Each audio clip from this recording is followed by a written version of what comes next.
Gal galėtum paminėti tos niuansus? Visada visi, kas atrodo draugai, būna draugai ir ta konkurencija, būtent Lietuvoje yra nesuvokiama. Tekia, kad mane oro uoste naktį pasitiko su grasinimais. Botulino toksinas yra suleidžiamas, jisai ne iš karto suveikia, po 2 savaičių matom tą galutinį rezultatą ir laikosi apie 3 mėnesius. Mano klinikoje yra griežtas reikalavimas, nieko jaunesnio negu 23 metai, aš iš viso nepriemu ir paskui ateina po kelių metų ir sako, gal galit man išleisti. Tokia, sakau, čia yra labai pilka zona. Sveiki visi. Šiandien svečiuose turiu Laurą, daktarę, estetikos specialistę. Sužinojau, kad Laura iš tikrųjų yra ir odontologė, tačiau nepraktikuojanti. Tai Laura, galbūt prisistatyk daugiau pati apie save, papasako, ką tu veiki, kom kvėpuoji, kokia tavo pagrindinė veikla šiuo metu, nes mano žiūrovam bus įdomu. Sveiki visi, tai esu baigus odontologiją, esu taip pat baigus kosmetinę dermatologiją, estetinę mediciną, taip pat dėstau Halley Academy, dirbu vienoje klinikoje privačioje Londono centre, taip pat atsidariau ir savo kliniką neseniai. Na ir kaip čia sakant, kai kiti sako, gal dirbi part-time ir panašiai, tai aš pasakyčiau, kad aš gal dirbu 24/7. Bet tokia yra pradžia atkeliavusi į užsienį, aš įsivaizduoju, ir aplamai, kai kažką pradedi naujo, visą laiką yra ta pradžia sunkesnė. Na ir tiek apie mane. Tai papasako, ką būtent tu darai, ar ne? Kokias tas estetinės procedūras tu atlieki ir ko tavo klientas iš tavęs gali tikėtis? Aš atlieku iš tiesų įvairaus pobūdžio injekcinės procedūras, esu dirbusi ir su aparatiniam procedūrom, ir su lazeriais. Anksčiau esu dirbusi ir Lietuvoje šiek tiek, tačiau dėl įstatymų pasikeitimų teko išsikraustyti ir šiaip dėl įvairių asmeninių priežasčių teko išsikraustyti, bet pagrinde tai injekcinės procedūras atlieku, rūgštinius pilingus, sudarau gydymo planus savo pacientam. Tuose gydymo planuose aš apimu daugiau, ne tik tai, kad čia paks botulinas ar ten užpildai. Tai pagrindas, su kuo aš dirbu, tai aš kaip sakau, pati svarbiausia procedūra yra iš tiesų konsultacija. Ir jinai užima daugiausia laiko.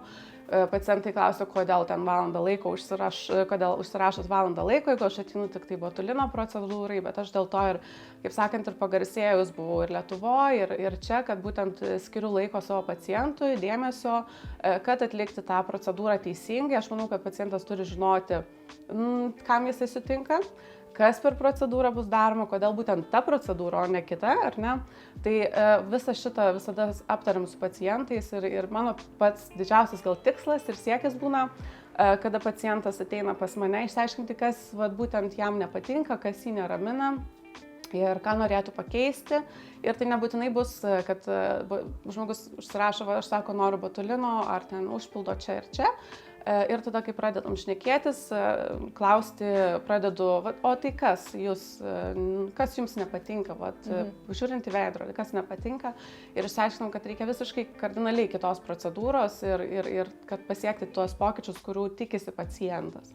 Tai gal sakyčiau, čia tas ir varomasis arkliukas, kad nukreipti pacientus teisingą linkme ir paskirti tą teisingą gydymo planą. Nebūtinai tai gali būti tiesiog injekcijos, kartais aš ir pati jų neatlieku ir pasakau, kad ne, jums labiau reikėtų, tarkim, su kažkokiu aparatu atlikti tokią procedūrą, tai aš ir nusiunčiu ir rekomenduoju.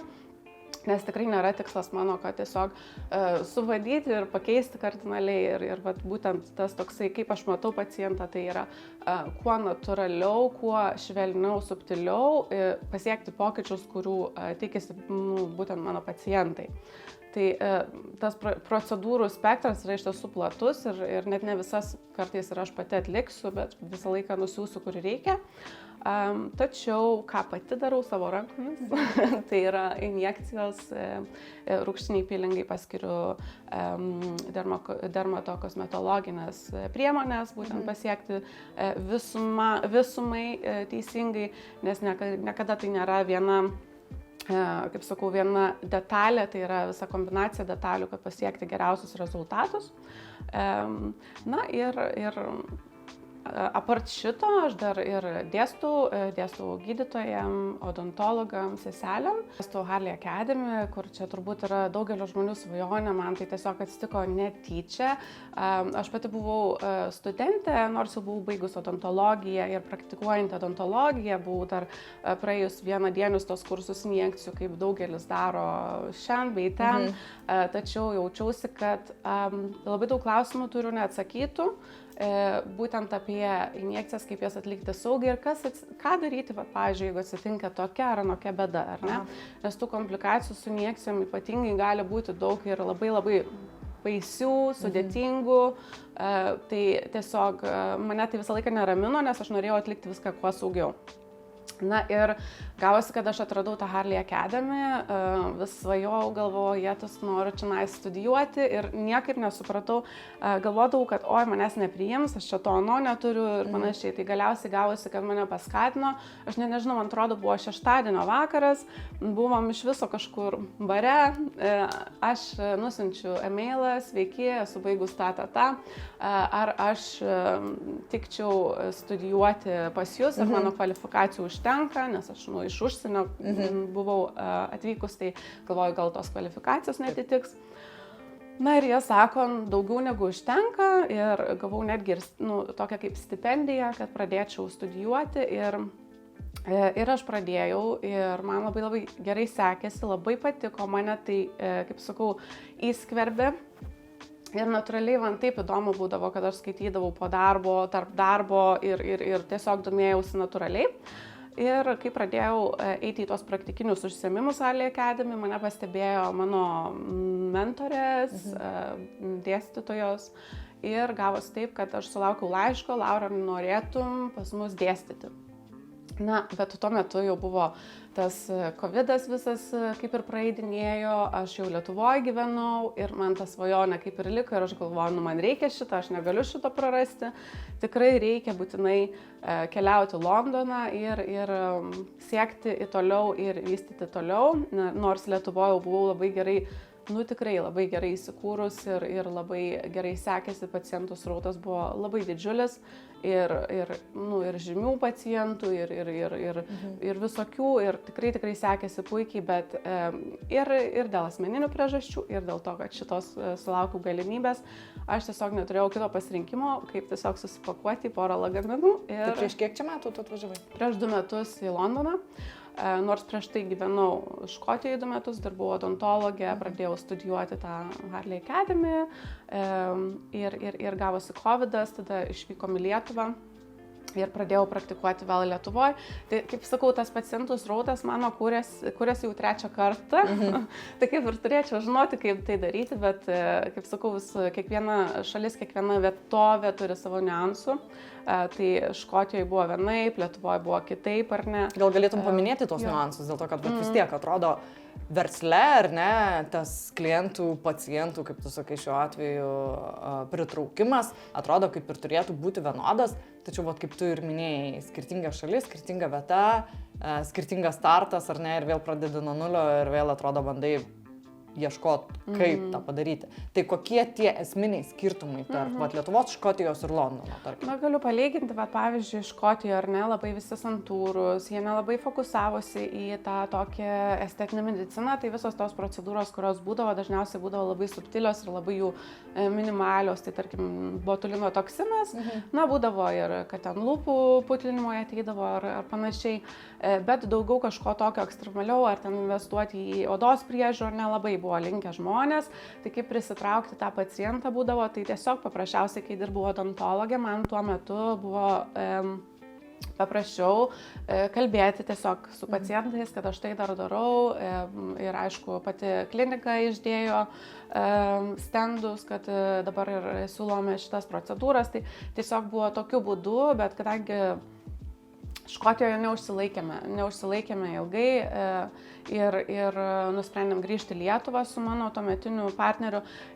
Gavosi taip, kad per daug aš ir neįsikūriau ir neįsivažiavau su tuo dideliu srautu pacientų, bet į Lietuvą atvykus, tuo metu viskas buvo irgi uždaryta, tai pirmus metus Lietuvoje, gal sakykime, viskas buvo tikrai taip štilius, taip ramiau, niekas per daug nedarė tų injekcijų.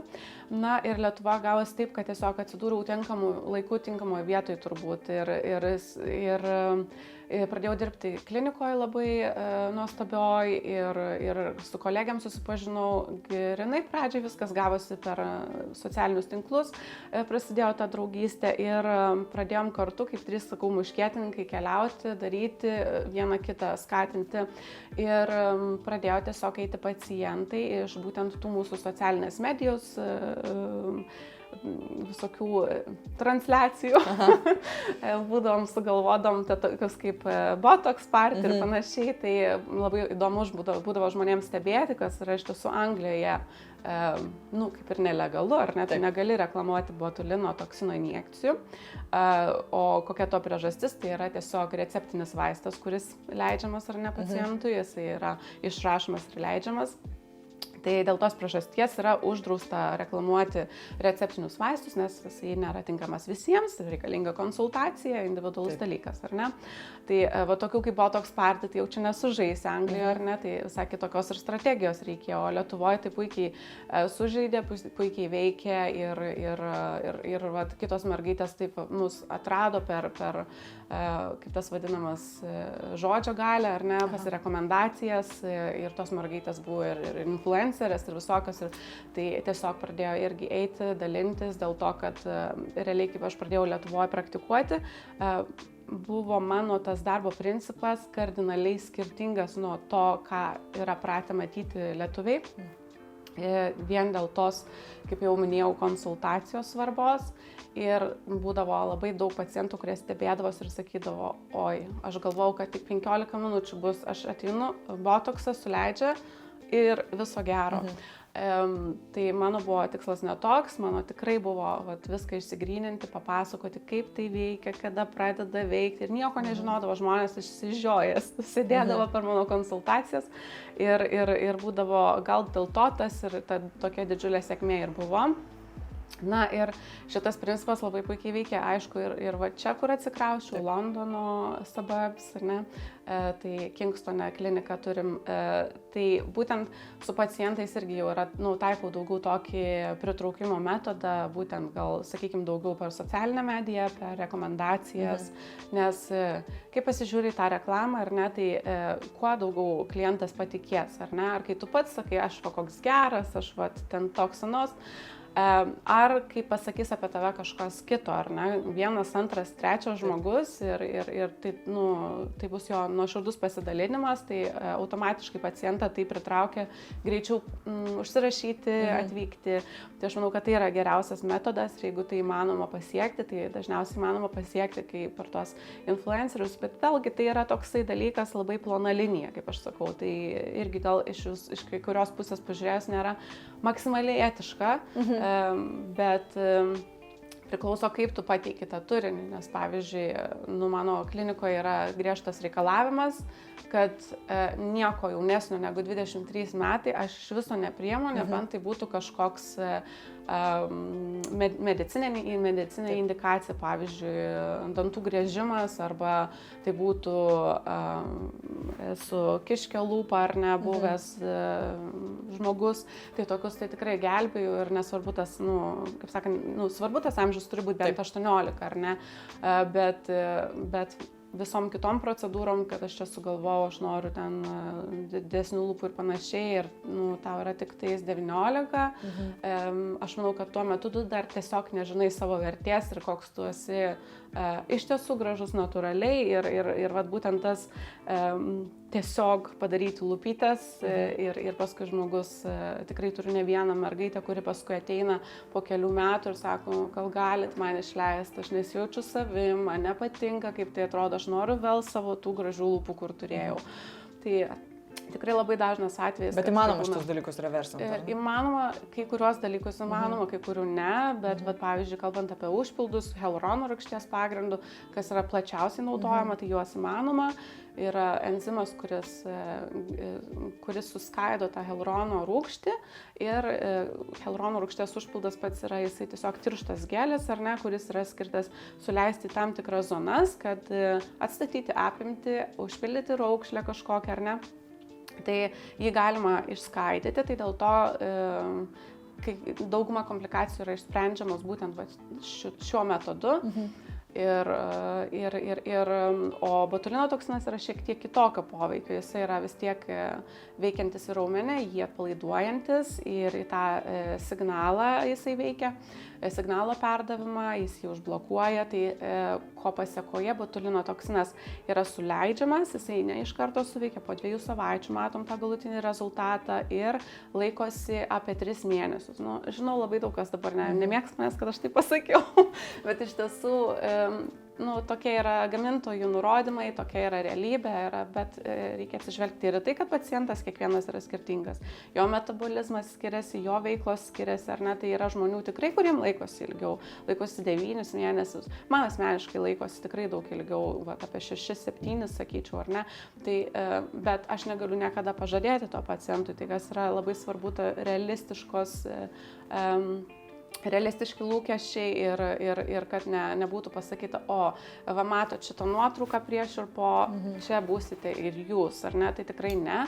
Ir tai yra be galo svarbu paaiškinti pacientui, nes paskui, kad nebūtų nesusipratimų, nepasitenkinimų ir kaip dažnai matau, socialinėse medijose būna 5 taškų injekcijos, ten drėkinimui odos ir irgi pakels jūsų visą veidą, išlygins raukšles, taip nebūna. Čia nėra magic making machine, tai yra vis tiek produktas, kuris turi savo limitacijas ir jis gali pasiekti tik tai tiek, kiek jūsų ir pačio kūnas gali pagaminti, padaryti, priimti, pasikeisti, ar ne, tai irgi labai daug išorinių faktorių lemia tą rezultatą galutinį. Bet šiuo metu, tarkim, kokia yra tavo manymu pati efektyviausia priemonė, ar ne, raukšlėms išlyginti tą veidą, ar ne, vyresnėms moterims? Tai yra kombinacija procedūrų. Tai tikrai nėra viena procedūra ir priklauso, kur ta raukšlė, kokia ta raukšlė, ar ne. Tai būtų, kalbant, labai dažnu atveju sulaukiu klausimų, Laura, pas mane 11 ant kaktos, ar ne, tai čia raukšlė tokia tarp antakių. Gal gali suleisti užpilduoti ten? Mano atsakymas griežtai ne. Kodėl? Tiesiog toj vietoje, grinai, kur yra ta raukšlė, eina labai svarbi arterija, kuri susisiekia ne tik su išorinė, būtent oda, audiniais, bet ir su vidinė kraujotaka, ar ne? Tai grinai ties ta vieta, kur ta raukšlė yra. Ir labai dažnu atveju būtent ne medikai, specialistai, kurie pabaigė kursus, kurie galbūt anatomijos netiek įsigilinę, jie paima adatą ir leidžia, ar ne, toje vietoje. Neatsižvelgdami į tą faktorių, kad pačios odos, būtent storis, yra, sakykime, nuo 2 iki 6 mm, ar ne? Adata, kad sulystų, kad jinai padarytų efektą, būtent tai raukšliai, jinai turi šiek tiek giliau eiti negu tie 6 mm, ar ne? Ir iškart tame gilyje yra ir ta arterija dažnu atveju, sakykime, kokiu, nenoriu pameluoti procentų, bet labai didelis procentas, kad jinai būtent tame gilyje ir yra. Ir kas atsitinka? Su adata eini, adata gieštri, ar ne, jinai eina kiaurai, tu nepajausi, kur tu esi. Gali pasitikrinti ten aspiraciją, vadinasi, ar ne, stumoklę atitraukti ir pasižiūrėti, ar pritrauksi kraujo. Tačiau ar tai daro, tai žiūriu tas socialinės medijas ir tai aišku, kad nedaro, ar ne. Tai yra labai didelė rizika būtent užkimšimo arterijos tos, ko pasiekoje gali mirti audiniai, randas formuotis, aklumas rizika yra taip pat, ar ne. Tas embolas gali nukeliauti ir iki smegenų, ar ne. Tai yra tikrai labai rizikinga. Tai dėl to yra griežtas ne, nes šita vieta turi būti tvarkoma ir atsižvelgiant į tai, nuo ko jinai atsirado, ar ne, kodėl ta raukšlė susiformavo. tai gerai, aš suleisiu dabar užpildą, tas raumuo susitraukinėja. Tai raumuo susitraukinės toliau, jis į tą klostę vis tiek formuos, bet dabar dar ir užpildas bus tenai, tai jis iš šonus taip pastums, ta raukšlė dar vizualiai gilesnė gali atrodyti, ar ne? Tai tiesiog, tokius dalykus reikia labai papasakoti, paaiškinti, nes pacientai to nesupranta, nes jiems niekas to nepasako ir jie galvoja, kad užpildas išspręs visas mano problemas, o kodėl taip yra? O yra taip todėl, kad botulino toksinui reikia receptą išrašyti, ar ne? Ir ne visi turi prieimą išrašyti. Tai jeigu perka jie, tarkim, iš kažkokių legalių farmacijos kompanijų, tai tada jie tikrai prašo prescription arba tą patį receptą, tai arba gali laikyti tą botulino toksino produktą tik tai žmogus, kuris turi galimybę išrašyti receptą, ar ne? Tai vietoje, tai žodžiu, dėl ko tos visos ir kosmetologės, ir nemedikės, ar ne, daugiau dirba su užpildais arba pradeda su užpildais, nes tiesiog tuo pagrindu, kad lengviau yra gauti užpildą, jį užsisakyti iš kažkur ir panašiai. Bet vis tiek daug jų leidžia ir botulino toksiną, ar ne? Tai kas jom tada tą prescription padaro? Jo, tai jos ieškosi tų farmacijos kompanijų, kurios to neprašo, tai mano akimis yra vadinama black marketas. Ir buvo, dabar dar netgi stebiu vieną moterį, kuriai buvo botulino toksinas suleistas, ar ne, ir suleistas turbūt nelegaliu produktu, nes kiekvienas tas produktas turi serijos numerį, turi ten taip toliau, ir kai tu susisieki, pavyzdžiui, su gamintoju, sakykime, firma yra Botox, ar ne, kas atstovauja Allergano kompaniją didžiulę ir susisieki tiesiogiai, toks yra serijos numeris, ar galit patvirtinti, jis yra ten legalus ar nelegalus. Jie patvirtina, pasako, viską gali atsekti, ar ne? Tai pavyzdžiui, dėl ko yra saugiau pas gydytojus eiti, nes tu viską gali atsekti. Jeigu, tarkim, problema buvo su pačiu produktu, tai ir nuo tavęs kaip ir nuo specialisto ar gydytojo nuima tą atsakomybę kažkokią, nepilnai, bet vis tiek tu gali atsekti, kad ne tavo buvo kažkokia klaida. Tai visus tos kitus botulino toksinus, kur gali be recepto gauti, tai yra labai sudėtinga. Čia tokia, kaip sakau, pilka zona, gray area, ta vadinama, ar ne, kur dar dabar bando kovoti su tuo ir vyriausybė bando priimti tam tikrus standartus. Dėl tos priežasties dėstau Harley Academy irgi, tai tuos standartus bando priimti dėl to, kad nori to saugumo pacientam, nes, kaip ir sakiau, tą moterį stebiu, tai jai buvo suleistas botulino toksinas ir jinai pasisako labai prieš, ar ne, kad čia pažeidžia tavo visą nervų sistemą ir taip toliau, bet jūs atsižvelkite ir tai, ar tai buvo legalus produktas ar nelegalus produktas suleistas, nes legalus produktas, ta rizika, kad nervų sistema pažeistų yra, aš net nesu mačius vizualiai to, ar ne, tai yra itin retas atvejis ir atsižvelkim dar į tai, kad botulino toksinas yra naudojamas ir leidžiamas daug didesniais kiekiais ir vaikam ties tam tikrais susirgymais, ar ne, tai jeigu jisai būtų toksai baisus, ar ne, kaip yra apipintas mitais, tai tikrai vaikam ar tokiam, kaip sakau, jautram grupėm niekas tikrai neleistų, ar ne, tokių ir dar tokių kiekių, nes kosmetologiniais tikslais mes leidžiam mažesnius kiekius.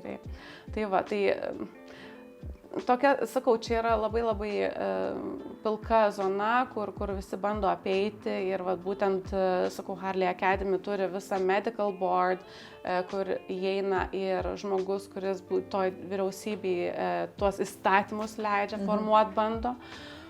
Tai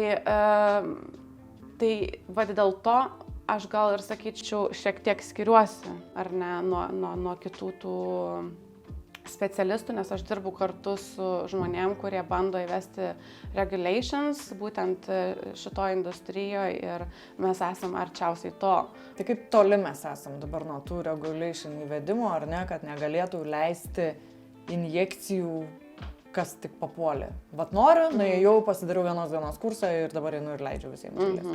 Iš tiesų, kaip toli nuo to esam, aš įsivaizduoju, kad dar toli, dėl to, kad kiekvieną tą pokytį reikia įvesti, kad įvesti yra labai daug žingsnelių įeina į tai, tačiau dabar bando įvesti tai, kad reikėtų to level 7 qualification, kas yra magistro ekvivalentas estetinės medicinos, bent jau, kad tai turėtų, arba kad dirbtų būtent patalpose, kurios turi tokį tam tikrą registraciją, vadinasi CQC, arba turėtų licenciją turinti specialistą, tą level 7 turinti specialistą, kuris dengtų tas patalpas.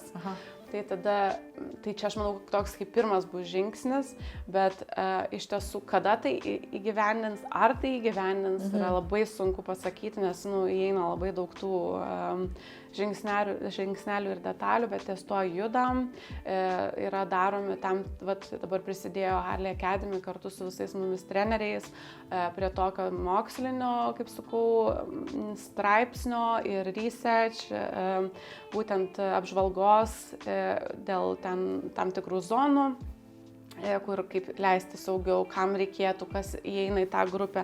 Tai visokių tokių niuansų mes analizuojam, taip pat dirbam kartu su anatomijos profesorium pasauliniu, profesorium Sebastian Kotofana, jis yra vienas iš mūsų medical board. Ir yra dar Tapan Patel, lektorius pasaulinio lygio alergano, būtent su užpildais. Tai būtent dėl to ta kvalifikacija yra tokia svarbi, nes mes visi tie treneriai, kurie ten dėstum pagal tą vieną standartą, ar ne? Ir tai eina ne tik tai, kad laba diena, bugs, tai eina ir medicininiai klausimai, ir ar keliaujate, nekeliaujate, ar ten turėjot neseniai kažkokių procedūrų, ar kažkokių yra susirgymų, kurie būtent lemtų, kad yra didesnė tikimybė komplikacijom tokiom ar anokiom. Ir aišku, tas turėjimas komandos yra visiškai kardinaliai kitas dalykas nuo to, ką patyriau Lietuvoje, ar ne? Iš tiesų, draugų turėti specialybėj to, tai viskas tvarkoja, bet ne visada visi, kas atrodo draugai, būna draugai, ir ta konkurencija būtent Lietuvoje yra nesuvokiama, ir tokių dalykų, kokių aš patyriau, tai aš net niekam nelinkėčiau. Ką patyrei? Ką tu galvoji apie konkurenciją ir ką patyrei? Čia tokia tema, kur gal labai atsiskleisti ar labai daug papasakoti, net nežinau, ar norėčiau, bet yra tekę ir policiją kreiptis ir panašiai, tai ir tekę, kad mane oro uoste naktį pasitiko su grasinimais iš pavydo.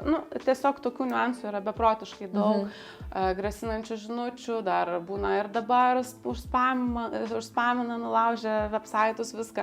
Tiesiog dėl ko, ir aš tai bandau susimastyti, aš niekada tos konkurencijos savyje nejaučiu, ir aš tos net nesuprantu to kaip dalyko. Kodėl? Dėl to, kad mano supratimu pacientas vis tiek renkasi pats pas ką eiti.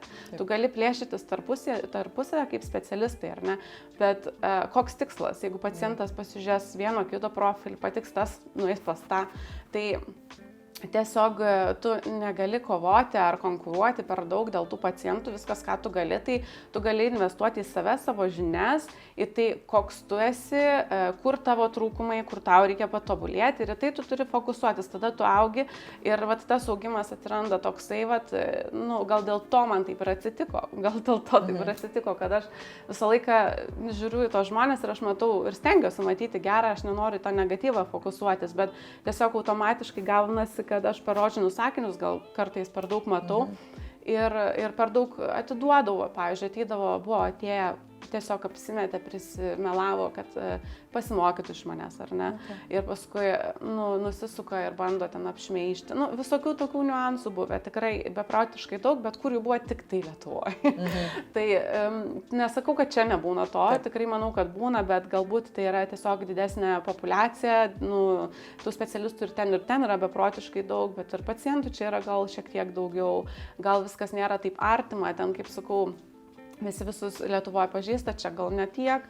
Ir toj Harley Academy, kaip dirbu, aš su tuo absoliučiai nesusiduriu, nėra tokio dalyko kaip konkurencija, aš pasakyčiau, tai yra komandinis darbas. Pavyzdžiui, buvo vienai mano kolegijai grinai prieš kūčių vakarą, mes dirbom tą pačią dieną kartu, dėstėm, su studentėm buvom, ir ryte jinai atliko injekciją kartu su studentė ir atsitiko tas baisiausias dalykas, ko visi bijo, užsikimšo kraujagyslę. Ir aišku, tuo momentu žmogus, kuris už tai atsakingas buvo, ta mano kolegė, automatiškai sužinai apie tokį dalyką, tu pradedi pergalvoti, kodėl aš taip dariau, kodėl ten taip atsitiko ir taip toliau. Tai tu nesusifokusuot gali pilnumoji į tai, kad, kaip padėti dabar pacientui geriausia, kaip tai išspręsti. Taip. Tai, aš tada sakau, viskas gerai, atėjau, padėjau, sutvarkiau, išsprendėm, atkimšom, kūčios nei vieno nebuvo sugadintos, kalėdas nei vieno nebuvo sugadintos, nes būtent akademija užsidaro tuo periodu kalėdiniu. Tai viskas tikrai yra išsprendžiama ir tiesiog man labai yra priimtina ir dėl ko labai patiko visas šitas Londono nekonkurencingas stilius ir komandų buvimas ir to tokio noro padėti vienas kitam ir tikrai būna dažnai susirašom su kolegiam, oi, man tas atsitiko, ką darytumėt geriausiai ir visi linkę padėti, atsivešk pas mane pacientą. Tikrai tokių dalykų Lietuvoje gal ir sulauksi, bet tas viskas bus, nenoriu net prisiliest, nenoriu, kad mano būtų rankos suteptos tuo, kad tu čia pati prisidirbai, žinai, daugiau yra tas požiūris, negu kad aš tau padėsiu. Tai ties tuo labai labai skiriasi iš tiesų. Gerai, Laura, pakalbėkime apie verslą. Atsidarai neseniai kliniką. Kaip tau sekės? Kokie buvo sunkumai? Kaip tau tas visas procesas? Iš tiesų, atsidariau kliniką, aš visada žinau, kad aš atsidarysiu kliniką, nes aš esu tiesiog toks žmogus, kur aš labai daug noriu, per daug gal noriu. Tai iš tiesų visada turėjau galvoje, tai net kai studijavau odontologiją, bet aš įsivaizdavau tai šiek tiek kitokių konceptų tuo momentu. Aš manau, kad tas konceptas vis tiek įsigyvenins ateityje, bet laikas parodys, dabar pradžia yra dar tik tai atsidarėme iš tiesų neseniai rugsėjo mėnesį, tai dar net metų nėra. Na ir sunkumų tai tikrai buvo to momentu beprotiškai daug ir asmeninių ir kas visą procesą sulėtino. Tai realiai atsikvėpti galėjom ir vėl viską griebti ir daryti tik tais gegužės gale, sulaukė ten geresnių naujienų. Ir viskas tiesiog dabar dar tik augimo procese. Kaip aš tai matau, anksčiau matyčiau kitaip. Vat būtent tie asmeniniai galbūt išgyvenimai šio laikotarpiu labai pakeitė mano suvokimą, kaip aplamai viskas gyvenime vyksta. Aš tiesiog visą laiką tokia kaip perfekcionistė būdavau ir atrodo, kad noriu visko čia ir dabar ir viskas turi būti tik tai taip, jeigu nebus taip, tai tada aš labai pergyvensiu, labai galvosiu apie tai ir darysiu, kapstysiuos kaip tik galiu, kad tik tai gyveninčiau, tai tam tikrų užsibrėžtų deadline'ų, nes vėlgi, kai atidarai verslą, tu turi turėti planą, turi tuos pasirašęs būti, kada kas turi būti įvykdyta ar ne. Tačiau taip nebuvo. Kaip sakau, planuoji, o likimas juokiasi, ar ne? Tai tiesiog teko suvokti, kad tam tikrus dalykus reikia paleisti ir leisti tekėti savo vaga. Ir kai tai išmokau padaryti, mažiau stresuoju, mažiau pergyvenu ir tiesiog viskas natūraliai gaunasi.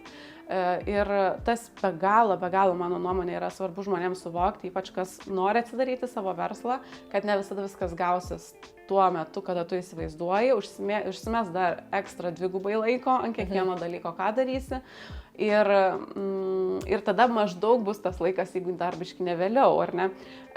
Tačiau tie visi sunkumai, jie kartu kažką išgrynina ir kartu kažką atneša, ar ne? Tai ne visada reikia žiūrėti į tai kaip į nesėkmę. Ir reikia priimti tai, kad tau gal atrūšiuoja kažką, gal kažkur tave pastato, kur tau galimybės atsiveria didesnės, ar ne. Tai tikrai nereikia nusiminti, jeigu tų sunkumų yra net pradedant ir verslą. Tai gal, Laura, galėtum įvardinti kažkokius tai esminius sunkumus, su kuriais susidūrei ir, žinai, grinai paeiliui, tas nepavyko, tas sunkiai pavyko, tas vėlavo, per savo patirtį ir per savo klinikos atidarimą.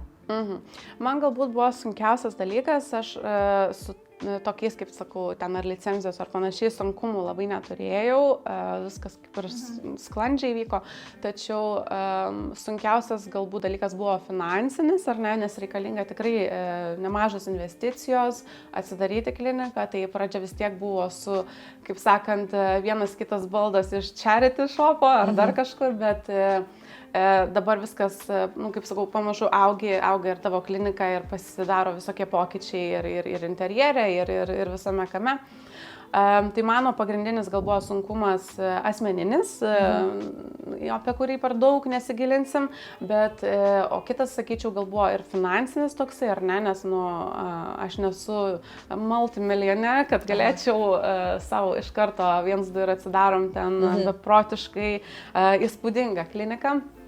Tai viskas prasideda kažkur ir nuo kažko, tai pirminis tas indėlis yra turbūt tikrai sunkesnis dalykas ir jeigu tu esi sukaupęs dar daugiau ten kapitalo ir panašiai, kurį tu galėtum skirti būtent klinikos atidarimui, tai galbūt to sunkumo tokio didžiulio ir nebūtų.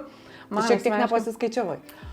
Ne tai, kad nepasiskaičiavau, tiesiog gal aš nebuvau tokoj pozicijoje, kad viską priepti, bet aš esu labai laimingas žmogus, turiu tikrai daug labai gerų žmonių aplinkui save ir vat, mano antra pusė tikrai beprotiškai padėjo šitų laikotarpių ir paskatinimų ir aišku ir finansiškai padėjo ir vis dar, kaip sakau, už behind the scenes jisai slepiasi ir tikrai padeda labai daug ko aš pati nebeapriepiu ir nebespėju, nes net kaip ir patys aptarinėjom tuos verslus, nes jų tikrai ne vieną turim, jisai ypač turi vietos, net nežinau, gal 3 ar 4. Ir tiesiog jisai man kaip toksai, vat, galvojant apie verslo mentorius, gal jisai mano pagrindinis, sakykime, verslo mentorius būtų tame. Ir, vis tiek kažkaip gydytoja, ašgi nežinau visko iki detalių, ar ne, tai irgi sunkumas yra, tau reikia labai per trumpą laikotarpį labai daug visko išmokti, ar ne. Tai nuo reguliacijų, ko tau reikia klinikoje turėti, ko tau nereikia klinikoje turėti, kokiu ten reikia licenzijų, ką tau reikia, kokius dokumentus supildyti, reikia susirasti ir accountants, ir tvarkyti accounts, ir kaip tai daryti. Visa tai yra tikrai procesas, su kuo nesusidūriau anksčiau, daugiau gal susidūriau Lietuvoje, nes mano mama turi kliniką, bet irgi ne iš tokios artimos perspektyvos. Tai va šitas buvo sunkiau. Bet kalbant apie šitus tokius smulkmenas, tai čia nėra sunkumai. Sunkumai būna daugiau gyvenime kitokie. Tai aš net nepavadinčiau vat, šito viso proceso, kai ir tu tiesiog turi popierizmus tam tikrus atlikti ar kažką išmokti sunkumais. Tai va. Gerai, tai iš kur dabar pas tave, Laura, ateina tavo pagrindinis klientas? Vat atsidarai kliniką, kas per kranas, kuris tau tos klientus leidžia? Aš sakyčiau, didžiausias tai socialinės medijos šiuo momentu. Žinoma, labai svarbu ir websaitas, jo SEO ir visi tie, kur sakiau, behind the scenes dalykai, kuriuo aš nelabai suprantu. Tai irgi labai svarbu, tas Google search, kad atneštų tau klientus. Bet pagrindiniai, sakyčiau, eina dabar per socialinės medijas, per rekomendacijas žmonių. Minėjai, Laura, kad tavo antra pusė yra tavo verslo mentorius, ne? Tai vat, man labai įdomu vis tiek, kiek jis už tave daro ir kiek tu pati į tai įsigilini, įsiveli ir ar darotės biudžetus, skaičiavimus, ar strategijas kažkokias kuriatės, ar ne, ar pinigų srautus stebit. Dėl to, kad vis tiek, kaip ir minėjai, finansai tas gan svarbus elementas, ar ne, nes tau mėnesio gale reikės susimokėti ir nuomą ir visą kitą. Tai kaip šitoj sferoj pas tave viskas veikia? Šitoj sferoj, aš sakyčiau, daugiau mes abu esame į šitą įsivėlę, bet, sakykime, daugiau jisai prisiema atsakomybės, nes aš kaip gydytoja turiu vis tiek fokusuotis ir iš savo profesionalų tobulėjimą būtent savo srityje ir aš esu tas kol kas pagrindinis šaltinis, kuris atlieka tas procedūras, ar ne, ir tą pacientą išlaiko, pritraukia ir taip toliau. Tai aš ne tik turiu būtent verslo valdyme šitam, finansų valdyme dalyvauti, bet dar ir filmuotis ir ten kontentus galvoti ir atlikti procedūras ir taip toliau. Tai tiesiog, kad neišsibarstyti savęs, kad nesulūžti ir sakyti viską metam ir nieko daugiau nedarysiu. paprasčiausiai pasiskirstom daugiau tokiais atsakomybėm, tai jisai daugiau atsakingas už šitus aspektus, aš daugiau už kitus aspektus, ar ne, kur aš, jisai labai talentingas tame, aš labai talentinga kitame, tai vat, taip mes labai gražiai ir išsiskirstam ir netgi ir jo kitose projektuose lygiai taip pat irgi aš nors ir tenais kaip ir nedalyvauju aktyviai, bet aš esu tas žmogus, kur jisai pasiklausia tam tikrų, tarkim, dizaino aspektų, ar ten ką kaip klientai reaguotų į tai, kaip iš vartotojo pusės tai atrodytų. Tai, va. Tai mes pasiskirstom draugiškai darbais ir aišku, abu tariamės ir vakare, kaip sakau, prie vakarienės būna viskas apie verslą ir mes pasitarėm, aptariam viską ir taip ir važiuojam kol kas. Kaip, Laura, susitvarkai, kad nesulūžt, kaip tu minėjai, ar ne? Kaip atrandi tą gyvenimo darbo balansą, kaip save sugebi perkraut ir kas tas yra tavo pagrindinis restart mygtukas, žinai, kai jau sunku pasidaro? Tai labai sunku pasakyti, dėl to, kad turbūt visi mes esame išgyvenę tai praeityje ir tikrai buvę ir man, kai atrodo jau nieko nebesinori, ar ne, bet tada prisimenu, ką reiškia dirbti kitiem. ir prisimenu tuos visus niuansus, kaip yra kitaip ir kad aš esu tiesiog nesutverta dirbti kitiem iki galo. Ir vien dėl to tu turi pagalvoti, susirinkti save ir nemesti visko, tai tas yra vienas iš pagrindinių faktorių, kuris mane palaiko ir motyvuoja, kad nieko nemesčiau ir šiaip aš toksai žmogus, net nežinau, ar man kada nors gyvenime pavyktų kažką, ką pradėjau mesti. Na, bet kaip nepalūžti, tai tiesiog tas gyvenimo ir darbo balansas vadinamas, tai nepasakyčiau, kad aš jo labai gerai išvyščius dar, bet tikrai labai stengiuosi ir kai tiesiog pajaučiu, kad jau visko per daug, šiek tiek pasidarau dieną savo, ar ne? Tai vienintelis dalykas, kuris tikrai padeda, kad atsikvėpti ir permastyti viską ir supratau, kad ne viskas yra tik tai apie darbą ir realiai, kaip sako, darbo visada buvo ir bus, ir darbas tas ar tavo projektas gali tęstis ir be tavęs, ar ne? Tai visą laiką yra atsižvelgti reikia, kad neperlūžti ir nepadėti sveikatos ant to, nes tai yra vis tiek svarbesnis turtas ir didesnis turtas negu bet koks verslas. Na ir tiek, ir nežinau, aš tiesiog stengiuosi praleisti laiko ar dieną su savim, arba su savo šeima, ar ne, ir tada ir gimsta ir geresnės netgi idėjos kitą dieną ir geriau ir progresuoti sekasi, nes tada turi energijos ir jėgų, o jeigu tu tiesiog varai ir tada tiesiog nieko jau nebesigauna, visur prasideda stabdžiai, kurios jau meta likimas, ar ne? Tai kokie ateities planai? Ateities planai.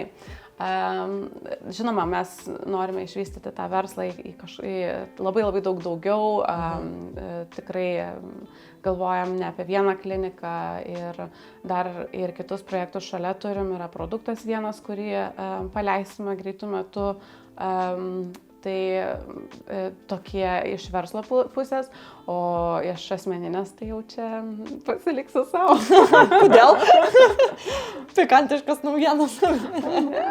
Nėra naujienų, bet tiesiog, žinai.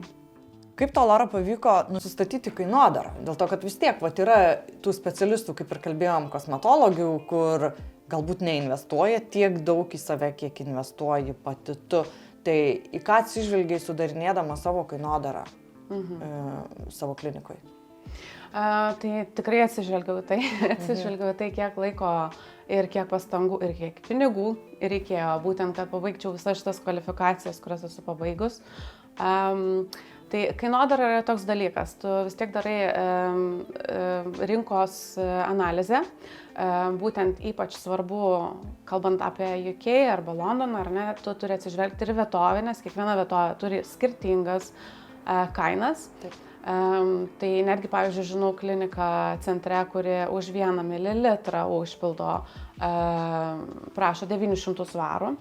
Tai yra tikrai beprotiškai didelė suma, net ir mano akimis, bet tu turi atsižvelgti. Palyginimui, tai kiek pas tave yra tas 1 mililitras? Pas mane šiuo metu yra 350, kas irgi daug žmonių pagalvotų, oi, tai yra labai daug, bet aš atsižvelgiu į tai, kad aš esu toks žmogus, kuris naudoja tik tais aukščiausios kokybės produktus, tik tais iš patikimų farmacijos kompanijų.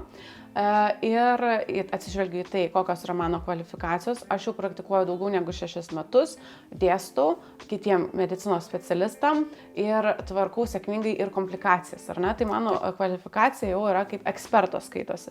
Ir kaip ekspertas tu turi automatiškai ir kitokią kainą laikyti. Tai kalbant apie kitas moteris, ar ne, kurios galbūt, ar kitus specialistus, kurie gal medicinos nebaigia, arba tik pasibaigia kursus, arba naudoja kažkokius labai ten pigesnius užpildus, tikrai tokių būna ir tikrai dėl to jie gali laikyti tas kainas, tai pas juos kainos būna ir kitokios. Ir aš matau, pavyzdžiui, lūpų putlinimas 80 svarų, nu tai atsiprašau, mano net užpildas kainuoja daugiau. Tai apie kokį mes čia kalbam verslą ir apie kokį tada užpildą kalbam, ar ne? Kas tenais per užpildas? Ar tikrai yra tai saugu? Tai orientuojasi į saugumą, ekspertizę, profesionalumą, po procedūrinę priežiūrą, palaikymą, kartais ir psichologinį ir moralinį palaikymą paciento ir taip pat galimybę pacientui visada pas mane sugrįžti, jeigu yra problema, ar ne. Tai visą tai tu turi įsivertinti ir tada pažiūrėti, kokia ta kaina turi būti procedūros ir atsižvelgti į tai, kad tau gali prireikti tą pacientą priimti ne vieną kartą, o kelis, ar ne, ir tai tavo laikas yra brangiausia, kaip sakant, procedūra. Na tai ačiū, Laura, labai, kad atvažiavai pas mane, kad turėjau galimybę tave pakalbinti. Ir gal apsilankysiu ir aš pas tave kada nors. Ačiū labai, kad pakvietėt, labai malonu ir susipažinti buvo ir tikrai labai ir pas jūs aplinka gražiai ir jūs pati šilta. Tai tikrai lauksiu labai ir galėsim viską išanalizuoti. Dėkui.